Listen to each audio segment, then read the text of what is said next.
What's up traders, Sascha here, Second Skies Trading.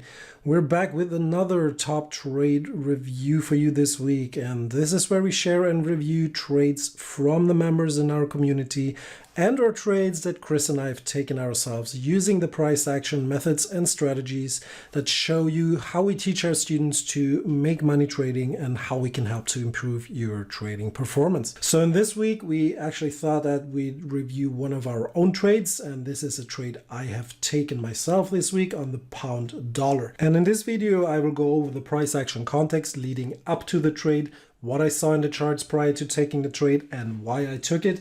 I will go over the entry, the stop loss, the take profit in detail. And towards the end of the video, I will also talk potential improvements that could have been made to this trade. And on the screen here, you can see the post that I made inside our community where I share this trade with the members, and all the members do the same. They share their weekly top trades with each other and can learn from each other and simply benefit from all the great views that all the members have every single week here. So to briefly summarize the trade idea in a quick sentence, it's just a short-term impulsive and corrective trade in confluence with the dynamic support on the higher time frame. And I will go over in just a minute exactly what I mean by that. First, let's focus on the trade details here. So my entry was at 1.25272 and my stop loss was at 1.24676, so roughly 60 pips stop loss. My target was at 1.27296, so a 202 pips return on this trade, or a 3.39 R return, which translates into, for every $1,000 risked on this trade, it generated $3,390 of profit, and the holding time in total was 50 hours on this trade, so roughly 2 days. And here you can see the trade on my broker's platform. You can see where I got in, my entry, my stop loss, and my target, and you can also see the order panel with the corresponding trade details here below. So now let's have a look at this trade on TradingView, our favorite charting platform that we use for analysis and to find our best trade setups. So let's go ahead and take a look at that. So here we are on TradingView, and I've marked my trade for you here on both the daily chart to the left and on the right side as well. So you can see here is my entry, here is my stop loss, and here is my take profit. So let's start out with the higher time frame here, and let's remove kind of the price action that happened after my trade, so you can see why I decided to take this trade. Just a very brief look here on the long-term price action. You can see here that price had a key support, a long-term key support at 121, and we had a massive spike below this here in the middle of March, and price quickly snapped back above. And this was something we shared with our members and said, hey, if we get a pullback towards 121 here, look for potential buying opportunities. If you're interested in a long-term position, more like a position trade, because this one takes time to play out because it's a really, really large structure. Personally, I'm more interested in kind of short-term swing trades, holding my trades from a couple of hours up to a few days, so more or less being involved inside of this price action here on the right side. So price did actually pull back here to 121, found support, and launched a massive move higher here, and I think this one is actually almost 700 pips impulsive move here.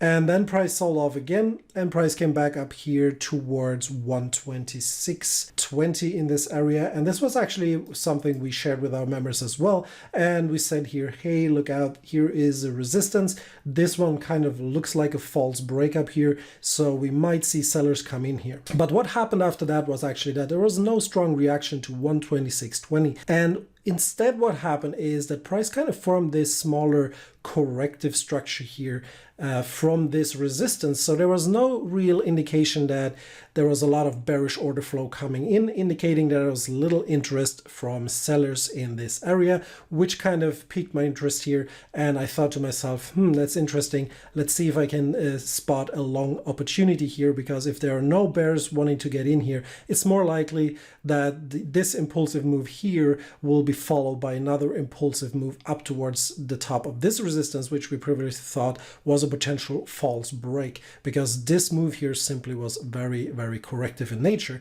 and it also was leading, back towards the dynamic support and resistance here, which is the 20 EMA you can see here on my charts. Once price had formed this kind of corrective pullback here after touching the resistance, this was something we shared with our members ahead of time as well, and said, hey, look, there is corrective price action from this resistance here. So this piqued my interest here, and I said I want to go down to the lower time frame and see what price action does on the lower time frame. So I went to the 1 hour chart here, and I could notice that price was starting to react and reject from a specific area here in the chart. So I saw one rejection over here, another one here, which had a kind of deeper pullback, but then I saw another very strong reaction followed by 1, 2, 3, 4, 5, 6 bullish candles in a row. So very strong buying, indicating there was a lot of bullish order flow coming in at around this area. So I marked this area of support and said, if price pulls back towards this area again, I want to get long.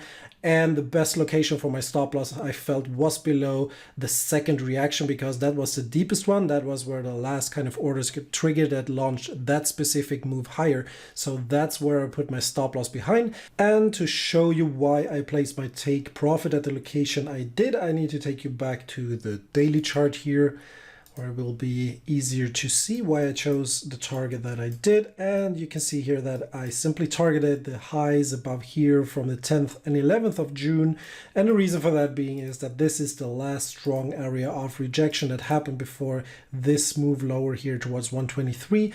So what I did was place my target right ahead of this resistance here. As you can see, this is the daily bar on the 10th of June. So the close here and this wick represents all the intraday reversal and price action that happened here that eventually led to this stronger sell-off here. So I said, hey, if I get in down here, I want to take profit right ahead of this resistance here. And that's something we teach our price action members as well, which is that if you have a key support or resistance area, place your target a little bit ahead of that, because orders will be stacked around this area of resistance, and they will already start coming in here down around this area. And you will see now that this is exactly the area where price is currently stalling at. So once I had placed my entry, and this was actually done with a limit order, so I had my limit order placed ahead of time around this support here, around 125. So once price came back here, I had to sit through kind of this double pullback. So first price went into my favor,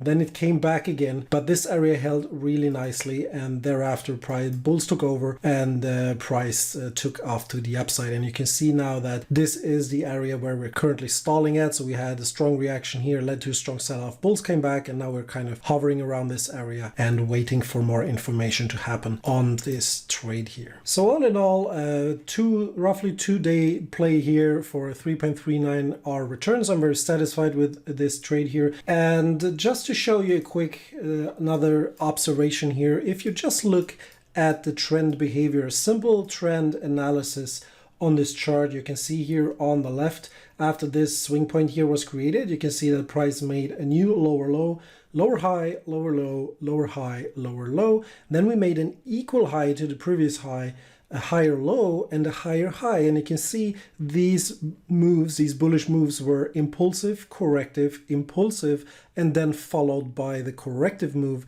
that I used for my entry, as I was anticipating another bullish impulsive move up. So you can also see, just from looking at it from a trend perspective, how the trend here reversed from a bearish trend to a bullish trend, and the impulsive and corrective moves also really helps with identifying these kinds of trading opportunities, which is something we teach inside our courses, and it's one part of our core models of price action that we use on a daily basis.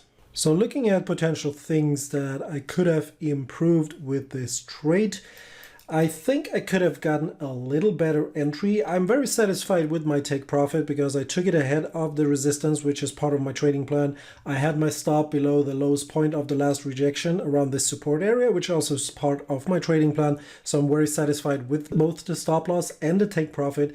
In terms of my entry, I could have gotten in a little bit deeper, like around this area down here where you see the closes here and the kind of the wick over to the left, it wouldn't have been in line with this reaction. So I wanted personally to get in at the point where the most rejections happened to make sure I get filled on the trade, because if the lower I go, the lower the probability and the chance of me getting filled in the trade and missing out on it is. But on the other hand, if I would have gotten in down here, which we now can see, I would have likely made that entry. I would have caught this trade that could have improved my overall risk to reward from 3.4 to 5.1, and that doesn't sound like a lot maybe for one trade, but if you sum it up over a series of 100 trades and you can make these small adjustments, we're talking about 0.7 R over a series of 100 trades. That's 70 R over a series of 100 trades. That is a lot. That adds a lot to your bottom line towards the end of a year or at the end of a trading cycle over 100 trades. So that can add up really, really quickly. Now, personally, I decided to go with this higher probability entry because this was the area that had the most touches. We had these 1, 2, 3 touches here with the stop below this wick.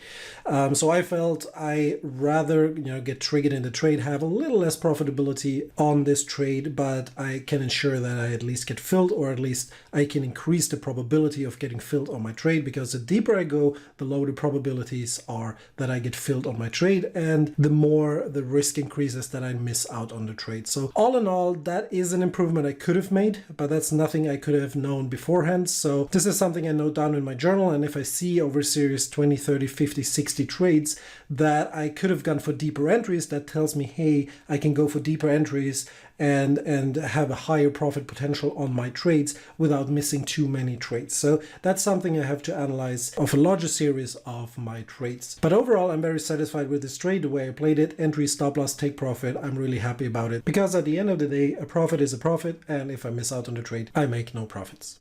So with that being said, I hope you liked this video. I hope you found it helpful. Please give us a thumbs up if you like the video to support us and help us do more free content like this for you. And if you have not done so already, please make sure to subscribe to our channel to get notified immediately as soon as we release a new video.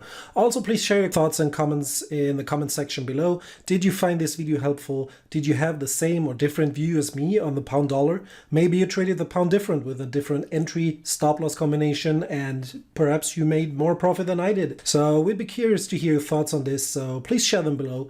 And if you want to learn more, get access to our free ebook on price action, tons of free articles, trading ideas, or simply are curious about our different courses, head over to our website at secondskiesforex.com. So with that being said, we look forward to hear your comments and feedback, and we'll see you in the next video.